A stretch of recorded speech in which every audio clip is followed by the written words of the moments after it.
Usisahau kusubscribe, like na kucomment. Kwamba utayari ni mkubwa sana na maandalizi yamefanyika vizuri. Nikianza na sekta ya elimu msingi. Sekta ya elimu msingi kuna program maalum ambayo kama halmashauri tumeanzisha. Ni sekta ya elimu msingi, lakini hapo sasa inazungumzia karibu sekta zote msingi na sekondari.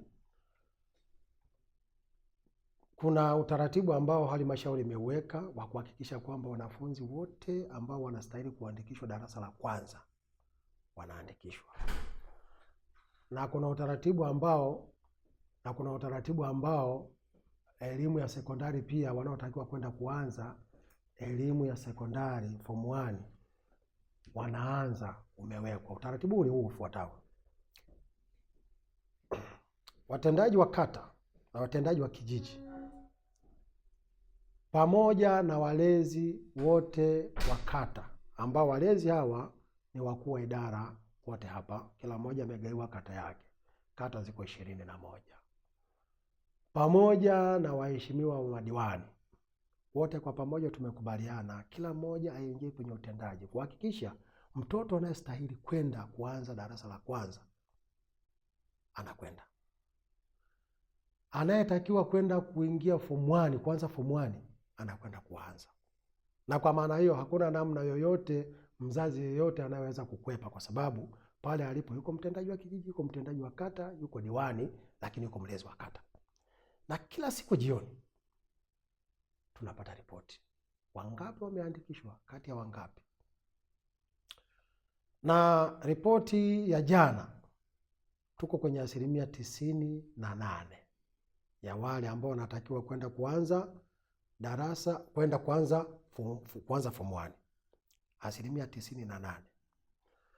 Na tumepanga mpaka kufikia tarehe 20 tuwe tumeshavuka lengo, kwa sababu kama ni 98% kwa sasa hivi, mpaka kufikia Jumanne shule zinapofunguliwa, ina maana kwamba tutakuwa tumeshafikia lengo. Lakini kufikia tarehe 20 tutasaka na kuhakikisha kila mmoja anayetakiwa kwenda shuleni ameenda.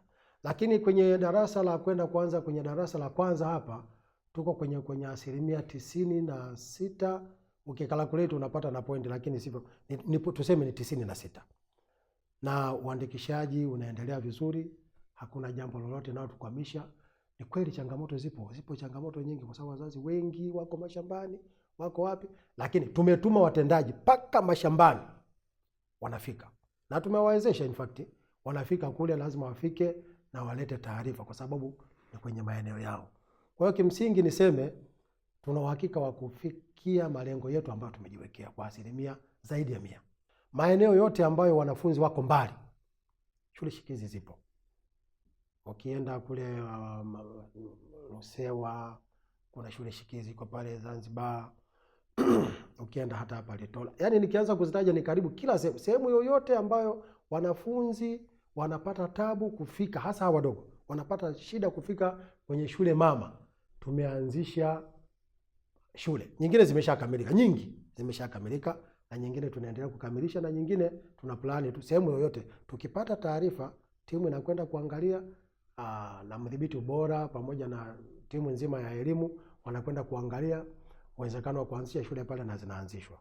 Na gharama zake kimsingi sio kubwa sana, kwa sababu ukiweza kuanzisha madarasa 2 yakiwa na ofisi na vyoo, ni shule shikizi tayari inakwisha kuanza hapo. Na kwa wanafunzi wale ambao ni sekondari sasa, kwa kweli mabweni mengi yamejengwa, hasa kwa wasichana.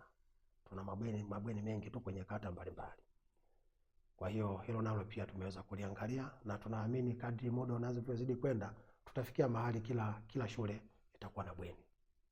Mwaka jana ulikuwa ni mwaka wa mafanikio sana, kwa sababu ukiangalia kwenye uandikishaji mwaka jana pia tulifikia 100%. Yaani hatukuwa chini ya 100%. Lakini ukiangalia pia hata kwenye ufaulu, juzi tu hapa walimu wakuu wa shule za sekondari walipewa tuzo kwa ajili ya kufaulisha sekondari nyingi. Ile kolamu ya walimu pale ilikuwa ni kubwa kwa kuonyesha kwamba sekondari nyingi zimefanya vizuri. Kwa hiyo tunasema ni mafanikio kwa sababu kama uandikishaji ulikuwa ni mzuri, lakini pia walio graduate walikuwa wapo wengi, lakini sio swala la graduate tu, sio swala la kumaliza tu shule, waliofaulu pia walikuwa wengi na ufaulu ulikuwa wa juu sana.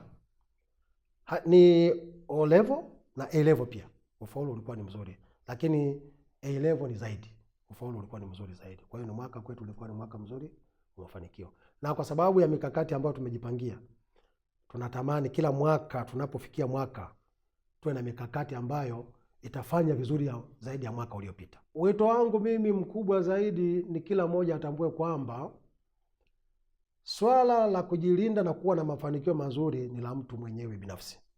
Bweni, kujengewa bweni iwe ni kigezo mojawapo tu, lakini utayari wa mwanafunzi mwenyewe wewe ni wa kwake mwenyewe, lakini msisitizo wa mzazi uwe ni wa msingi sana kwa ajili ya mtoto kuweza kuona kwamba kuna umuhimu wa kuwa na elimu.